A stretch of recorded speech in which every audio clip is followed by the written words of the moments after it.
भाजपा प्रदेश मंत्री लोकेंद्र पराशर से हमारे संवाददाता ने खास चर्चा करी है कि आखिर जीत की वजह क्या रही, लाडली बहना या फिर मोदी फैक्टर। इसके साथ ही कई गंभीर मुद्दों पर उनसे चर्चा की गई और आने वाले सीएम के लेकर भी उनसे खास बातचीत हमारे संवाददाता के द्वारा की गई है। तमाम सवालों का उन्होंने क्या जवाब दिया, चलिए आपको सुनाते हैं। कि विराट विजय के लिए सबसे पहले तो मध्य प्रदेश के नागरिकों को बधाई कि जिन्होंने एक विकास मूलक सरकार को चुना, जिन्होंने एक जन कल्याण करने वाली सरकार को चुना, जिन्होंने गरीबों का भला करने वाली सरकार को चुना और जिन्होंने देश के मूल्यों की स्थापना करने वाले लोगों को चुना, इसके लिए उनको बधाई।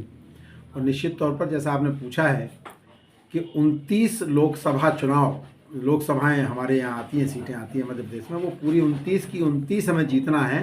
उस मिशन में हम लग गए हैं, मिशन 29। क्योंकि भारतीय जनता पार्टी का कार्यकर्ता अविराम काम करता है, उसको विराम करने का अधिकार नहीं है। हम जीत के कारण ऐसे उत्साहित होने वाले नहीं हैं कि अब तो उत्सव मनाएंगे और ये करेंगे। हमारी जिम्मेदारियां और बढ़ गई हैं।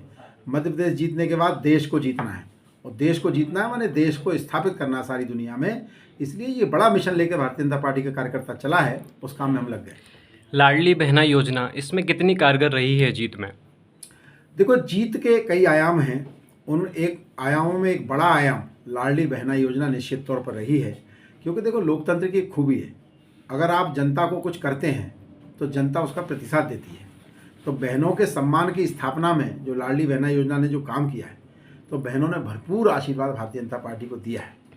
लेकिन भारतीय जनता पार्टी के कार्यकर्ता का परिश्रम, बूथ विस्तारक योजना के तहत बूथों की मजबूती, बूथ तक हमारे कार्यकर्ताओं की सक्रियता कि एक बूथ जीता चुनाव जीता, ये हमने मंत्र दिया था और उस मंत्र के आधार पर बड़ी विजय भारतीय जनता पार्टी को मिली है।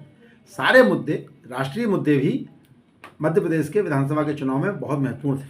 चंबल क्षेत्र से सिंधिया जी का बीजेपी में आना कितना आप कारगर देखते हैं कि चंबल से बीजेपी मजबूत हुई है? स्वाभाविक है, हाथ कंगन को आरसी क्या, पढ़े लिखे को फारसी क्या। तो ग्वालियर चंबल में 2018 में हम केवल 7 सीटें जीते और आज 3 गुना हो गए। तो निश्चित तौर पर कोई बड़ा व्यक्तित्व आता है और वो भारतीय जनता पार्टी के विचार में समाहित होता है तो भारतीय जनता पार्टी की ताकत बढ़ती है। उसका प्रमाण मिला है इस चुनाव में। सीएम पद के दावेदार कौन होंगे, क्या लगता है इस बार? वापिस से मामा जी बनेंगे या फिर संगठन नया कोई? इसमें 2 बातें हैं, 2 ही जवाब है मेरे पास। निश्चित तौर पर भारतीय जनता पार्टी का कार्यकर्ता बनेगा और सनातन का दुश्मन तो कोई नहीं बनेगा। वापिस से नए चेहरे की हलचल बहुत तेज आएगी, कोई नया चेहरा वापिस से प्रदेश में आ सकता है? भारतीय जनता पार्टी की तो काम करने की पद्धति है, अनुभव का लाभ लेना और ऊर्जावान कार्यकर्ताओं से काम लेना।